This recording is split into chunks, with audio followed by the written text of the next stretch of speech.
জুবিন দাক হত্যা কৰা যিসকল মূল কালপিট আজি এই সিদ্ধাৰ্থ শৰ্মা যিগৰাকী ব্যক্তিয়ে জুবিন দাক আচলতে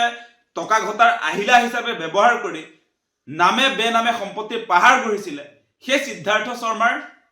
পানীৰ ফেক্টৰীটো এছআইটিয়ে সিল কৰিছিলে সেই সিল কৰা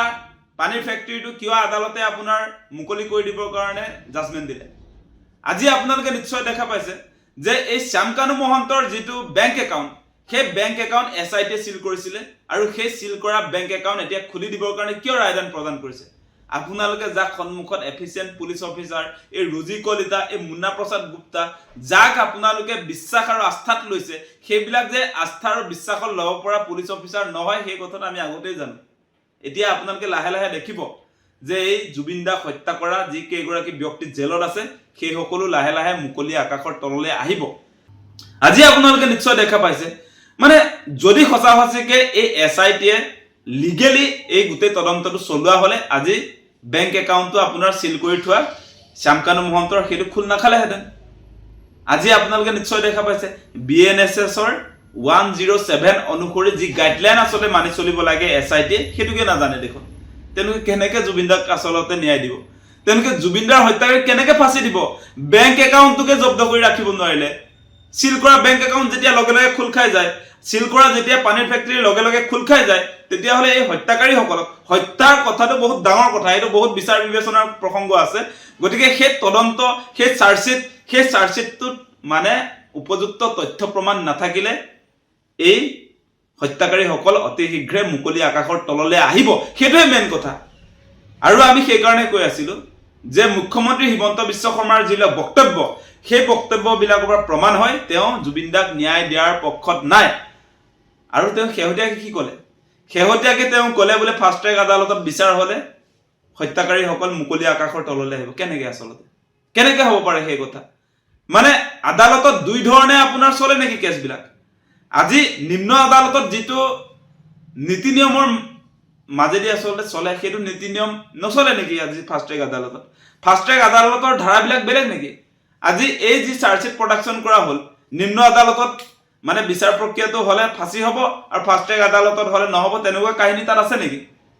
গতিকে এনেকুৱা কিছুমান কথা কৈ অসমৰ মানুহক ব্লেকমেইল কৰি থকা মানুহজনৰ নাম মুখ্যমন্ত্ৰী হিমন্ত বিশ্ব শৰ্মা গতিকে এই মানুহজনে কোনো কাৰণে জুবিন দাক ন্যায় দিব নোৱাৰে আৰু এই মানুহজনে আৰু এটা কথা কৈ থৈছে যে যদিহে হিমন্ত বিশ্ব শৰ্মা বা বিজেপি চৰকাৰে জুবিন দাক ন্যায় দিব নোৱাৰে তেতিয়া হলে বিজেপি ভোট নিদিব বুলি কৈ থৈছে গতিকে সেই কামটোহে আমি কৰিব লাগে আৰু আমি সেই কামটোহে কৰিব লাগে এতিয়া বেলেগ কথা নাই আৰু শেহতীয়া যিবিলাক আসলে কোৰ্টৰ ৰায়দান সেই ৰায়দান আপুনি দেখাৰ পাছত মুখ্যমন্ত্ৰী হিমন্ত বিশ্ব শৰ্মাই যেটো কথা ক'লে জুবিন দাক ন্যায় দিব নোৱাৰিলে বিজেপিক ভোট নিদিব এতিয়া আমাৰ সিদ্ধান্ত লোৱাৰ সময় যে বিজেপিক ভোট দিব নালাগে কাৰণ বিজেপিয়ে জুবিন দাক ন্যায় দিব নোৱাৰিলে মুখ্যমন্ত্ৰী হিমন্ত বিশ্ব শৰ্মাই জুবিন দাক ন্যায় দিব নোৱাৰিলে আজি সেই কথা লাহে লাহে প্ৰমাণ হৈছে গতিকে অসমবাসী ৰাইজক আহ্বান জনাইছো যে জুবিন দাৰ নিচিনা এগৰাকী ব্যক্তিক হত্যা কৰাৰ পাছত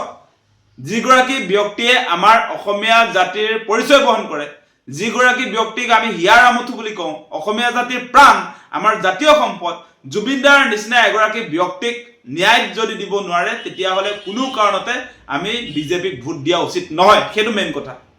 আৰু এটা মূল প্ৰসংগলৈ আহো যে আমি আৰম্ভণিৰ দিনটোৰ পৰা যিবিলাক এলিগেশন আনিছিলো যিবিলাক অভিযোগ আনিছিলো সেই অভিযোগবিলাক লাহে লাহে সত্য হিচাপে প্ৰমাণ হৈছে আমি কৈছিলো যে মুখ্যমন্ত্ৰী হিমন্ত বিশ্ব শৰ্মাই গঠন কৰা এছআইটিৰ জৰিয়তে জুবিন দাই ন্যায় নাপায় আজি লাহে লাহে তাৰ প্ৰমাণ আহিছে আজি তাৰ প্ৰমাণ হিচাপে দেখিছে যে এছআইটিয়ে সিল কৰা বেংক একাউণ্ট শ্যামকানু মহন্তৰ সেই শ্যামকানু মহন্তৰ সিল কৰা বেংক একাউণ্ট আজি খুলি দিবলৈ কোৰ্টে ৰায়দান প্ৰদান কৰিছে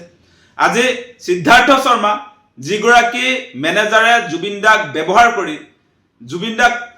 টকা ঘটাৰ আহিলা হিচাপে ব্যৱহাৰ কৰি গোটেই সম্পত্তিৰ পাহাৰ গঢ়িলে সেই সিদ্ধাৰ্থ শৰ্মাৰ পানীৰ ফেক্টৰী খুলি দিবলৈ যেতিয়া কোৰ্টে ৰায়দান প্ৰদান কৰিছিলে আৰু সেই পানীৰ ফেক্টৰী সিল কৰিছিলে এছআইটিয়ে আৰু সেই এছআইটিয়ে প্ৰয়োজনীয় নীতি নিয়ম অনুসৰি আসলতে পানীৰ ফেক্টৰী সিল কৰিব নোৱাৰিলে আজি শ্যামকানু মহন্তৰ বেংক একাউণ্টটো এছআইটিয়ে যিটো নীতি নিয়মৰ মাজেদি আসলতে সেই সিল কৰিব লাগিছিলে সেইটো কৰিব নোৱাৰিলে গতিকে এইবিলাক এছআইটিৰ বিষয়াই জুবিন দাৰ হত্যাকাৰীক ফাঁসি দিব পাৰিব বুলি আপোনালোকে ভাবে নেকি আপোনালোকে সেই কথাটো বিবেচনা কৰি চাওক আৰু সেই কাৰণে আমি কৈ আছিলো যে SITৰ জৰিয়তে তদন্ত কৰিলে কোনো কাৰণতে জুবিন দাই ন্যায় নাপায় সেইটো আমাৰ স্পষ্ট কথা আছিল আৰু মুখ্যমন্ত্ৰী হিমন্ত বিশ্ব শৰ্মাইটো এনেও জুবিন দাক ন্যায় দিয়াৰ পক্ষত নাছিল কাৰণ এই হত্যাকাৰী চামকানু মহন্তৰ সিদ্ধাৰ্থ শৰ্মাক দীঘলীয়া পূজাৰ ছুটি দিছিল ৰাইজৰ প্ৰেছাৰতহে তেওঁ আসলে গ্ৰেপ্তাৰ কৰিলে পাছত সেই কথা বতৰাবিলাক আপোনালোকে নিশ্চয় মনত ৰাখিছে সেই যে জুবিন দাৰ মৃত্যুৰ পাছতে ফটকা ফুটাইছিল সেই কথা বতৰাবিলাক নিশ্চয় আপোনালোকৰ মনত আছে গতিকে প্ৰথম দিনটোৰ পৰাই যদি আপোনালোকে পৰ্যালোচনা কৰি চাই আজি 5 মাহ অতিক্ৰম হৈছে গতিকে এই গুটেই সময়ছোৱা যদি আপোনালোকে পৰ্যালোচনা কৰি চাই তেতিয়া দেখিব যে মুখ্যমন্ত্ৰী হিমন্ত বিশ্ব শৰ্মাৰ বক্তব্য আৰু SITৰ যিটো কামকাজ সেই কামকাজটোৰ পৰা এটা কথা প্ৰমাণ হয় যে জুবিন দাক বিজেপি চৰকাৰ মুখ্যমন্ত্ৰী হিমন্ত বিশ্ব শৰ্মা তেওঁলোকে ন্যায় দিয়াৰ পক্ষত নাই সেই কথাটোহে প্ৰমাণ হয় আজি আপোনালোকে নিশ্চয় দেখা পাইছে যে পুনৰ আমি ৰিপিট কৰিছো যে এই যে আসাম এছ'চিয়েশ্যনৰ যিবিলাক সভাপতি সম্পাদকে ইয়ত পাৰ্টি আয়োজন কৰিছিল সেই ইয়ত পাৰ্টিত অংশগ্ৰহণ কৰোতে জুবিনদাৰ হত্যা হল আৰু সেই কথাটোত চাৰ্জশ্বিটটোত কেনেকৈ আহিছে আপোনালোকে নিশ্চয় দেখা পালে যে ইয়ত পাৰ্টিত নথকা চামকানু মহন্তই এম্বুলেন্স যোগান ধৰিব লাগে বুলি যে তাত কোৱা হৈছে আৰু সেই 11 জন যি আসলে সিংগাপুৰৰ বাসিন্দা বৰ্তমান সময়ৰ আসাম এছ'চিয়েশ্যনৰ বিষয়ববীয়াসকলক যে গ্ৰেপ্তাৰ নকৰিলে তেওঁলোক যে কোনো কাৰণতে এই জুবিনদাৰ হত্যাৰ ঘটনাটোত ইনভলভ নহলে বুলি প্ৰডাকচন কৰা হল আপোনাৰ চাৰ্জশ্বিটত তাৰ পাছত আৰু কেনেকৈ ন্যায় পাব জুবিনদাই